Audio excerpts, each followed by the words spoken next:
Hello YouTube, welcome back to the Serpents Open Fall 2020.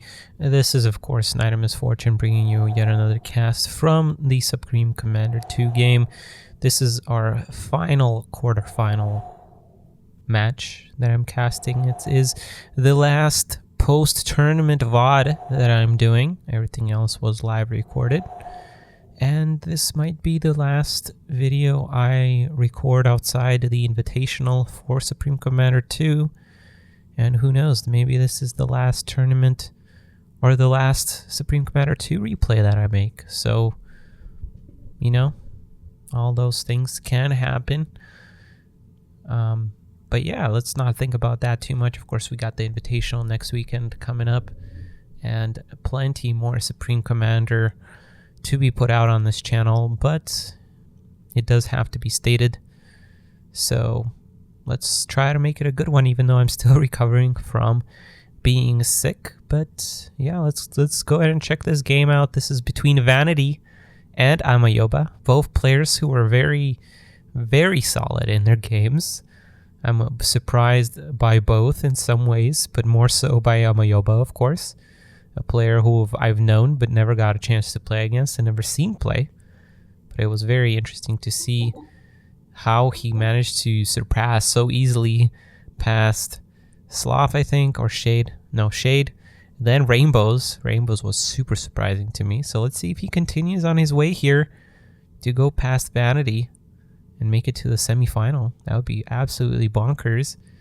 So let's go ahead and jump into this game in 3, 2, 1, go. The game speed, of course, is 3. Let's go ahead and introduce our players, starting with our blue Cyber Commander. He is Amoyoba, starting off with 1 land factory and building off all the eco things. His opponent, the Aeon Commander, beating Jwix in his previous match. He is Vanady, starting off with 1 land factory. And looks like he's going to be pushing up with his commander. So let's go ahead and see what that results. Actually, this is a very interesting strategy. I don't think I've seen Vanady play like this before. Okay, he is going to build more land factories. I thought this was going to be a straight up ACU rush, which would have been weird. Oh, okay. This is a build that I have not seen during the tournament as of yet. Shadja play. Very interesting. And very powerful. But these bots, of course, we've seen the Osmos Iron Commander game. We see how good Cybern can be. We also saw Little Row versus Alpha Hex. We saw how powerful bots could be against Shadjas. Of course, they are not going to be powerful when they're just getting picked off like this. That's not very good. And this Shadja is just gonna slowly prey on this. Oh. Is it gonna? Yep. Shadja manages to defeat the Loyalist there.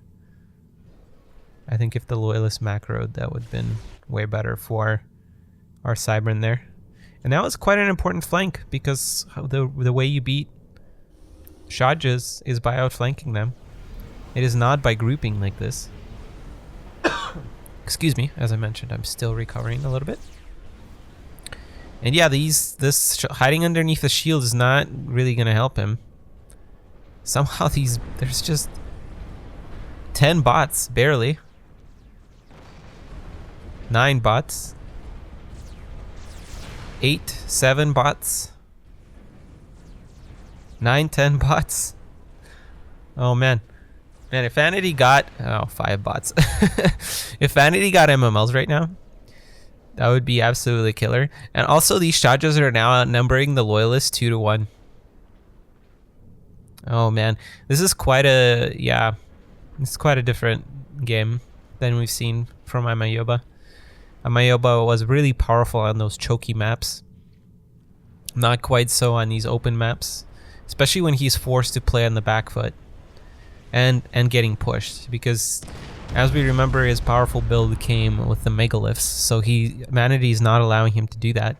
Maybe Vanady knew this. I wouldn't be surprised if they practiced together, because of course Amoyoba and Vanady are both very active users in the Russian Subcom 2 server, so I would not be surprised if Vanady knew exactly what he's facing here. Now mobile missile launchers are coming out. There's now, how many is that? 5? Yeah, 5 mobile missile launchers. Very nice split by Vanady also. I think they're just a little too split. Because normally when you do this, you're doing this so that one... So the reason why you see good players like AlphaHex and Vanady here doing this is because these bots can charge. And they are forced to pick one or the other grouping. So by splitting, you can keep at least half of your Shajas relatively safer and still firing at the loyalists. And by separating in this far, it doesn't really create an efficient separation for that. So these bots probably won't be as efficient, but Vanady brings it back. In the amount of time that I've been talking, I think like a solid minute, Vanady probably realized this. And now he's gonna PD creep. Doesn't even care about his production. That is a lot of mobile missile launchers. Good lord, I'm gonna speed this up because this was decided the moment those flanking bots were picked off. Gonna engage here. Oh no, Vanity's very low. What the heck? Why didn't Amoyoba just finish the commander there? Wow. Wow. Vanady, I think, got very lucky there. He merged his Shajas there at the last moment, and his commander kind of went up. Yeah, that was very risky by Vanady, and that could have been much worse, but nevertheless, he did have a very nice aggressive push, which yielded him game 1. Let's go ahead into game 2 and see if Amoyoba can pull it back even. Be right back. Hello, welcome to Way Station Zeta, everyone. This is game 2 in quarterfinal number 4 between Vanady and Amoyoba.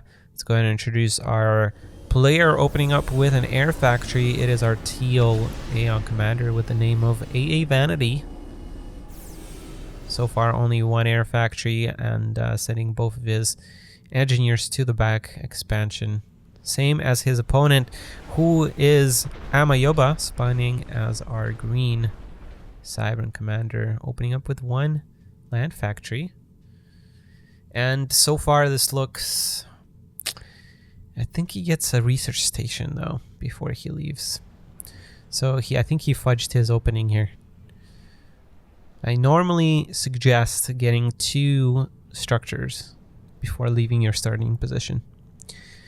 There's a lot of exceptions to this, but generally speaking, I think that's a good rule of thumb. At least 2. So that could be a research and a land factory, or 2 land factories, or a land factory and an air factory. And this CCU is just not really picking a strategy here. Vanady gonna come in and try and bomb this radar. Now the one thing it does allow Amoyoba to do is build this anti-air tower, but again, I feel like in its case it's playing much passively. Normally you would see this commander push, because this tower is very nicely positioned for Amoyoba to come up to this expansion point right here. Instead he comes back here and assists this factory. It's not the greatest choice prioritization of priorities, and we see transport coming up. I completely missed this, but this is a very nice play. I really like this. Oh, and yeah, Vanady, you're not gonna get that from here, I don't think. Yeah, you gotta. Okay, that's better. Gets off his second. Oh, this. Wow, this anti-air tower is not. You see how it was also hitting the wall? I don't know if Vanady was going for that, but okay, needs to pick up those. Yep, there we go. Very nicely played, but picks off a 3rd mass extractor. Very nicely done there. Gonna fly around, look for more targets, and this wouldn't be terrible for adapters. I think this is the only situation that adapters could be a little better than towers, because they obviously need to move with the transport. Oh my goodness, that poor mass extractor. I think that's the 3rd time that one dies.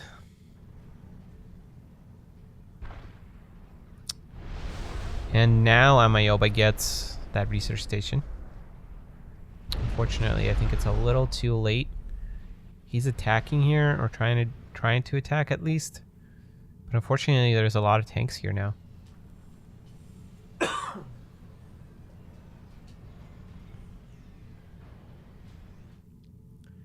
He does end up getting the megalith at 8 minutes, which is still not bad.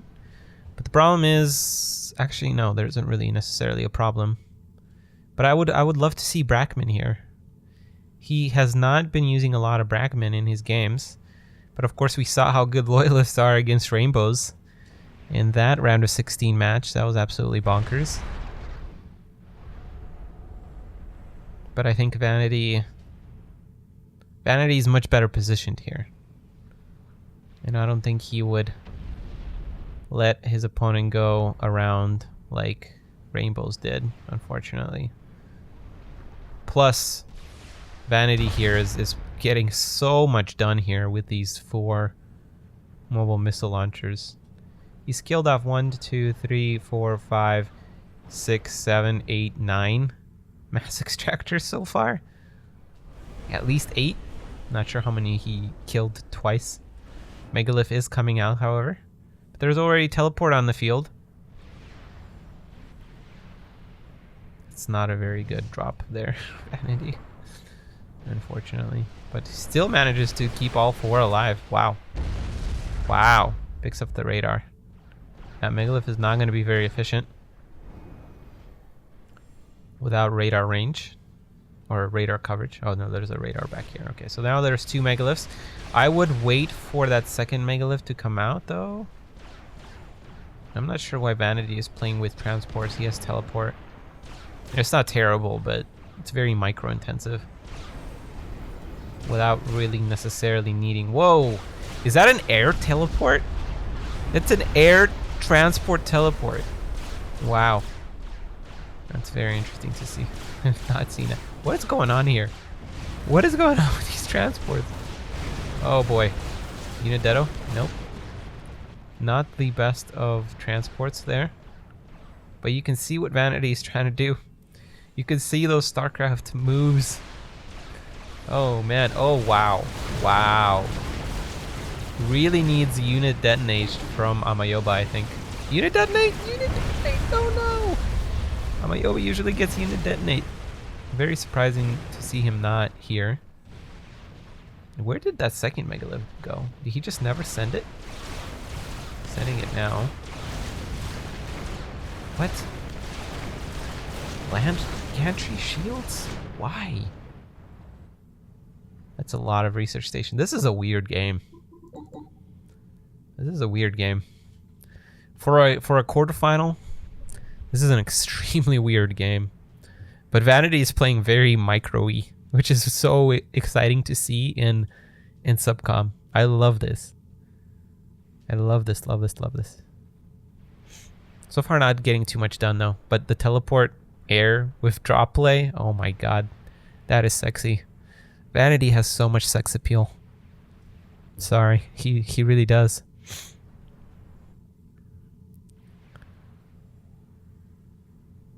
I don't know how efficient this is, but it's sexy for sure. I'm gonna put this on 10. This is not really gonna do... well, as I say that, it's somehow managing to pick off some mass extractors over here. Okay, I have a feeling like Vanady is just trolling at this point. Like, look at this. This is an insane amount. Oh my fucking god. And I think this is the first time that I see a freaking nuke in the Serpents Championship Series. What? Completely unnecessary, by the way. Completely. Well, maybe not completely. Oh my god, there's an anti-nuke here. No freaking way. Wait, what?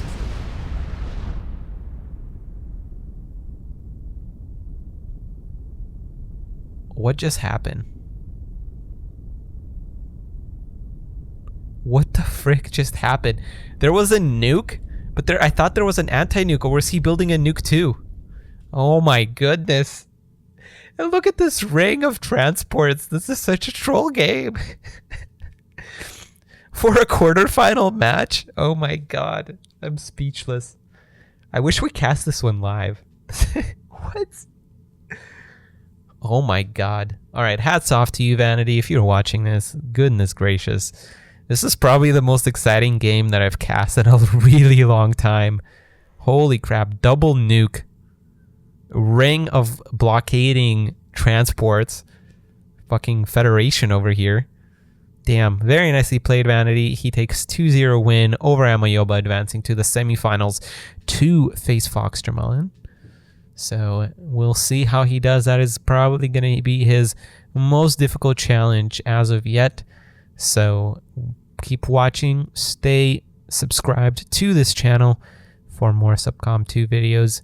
And of course, check out the Invitational and all the other replays from the Serpents Open Fall 2020. And I will see you in the next video that will be live cast. So, but as I mentioned, this might be the last video for the year. So thank you very much, guys, for watching my channel.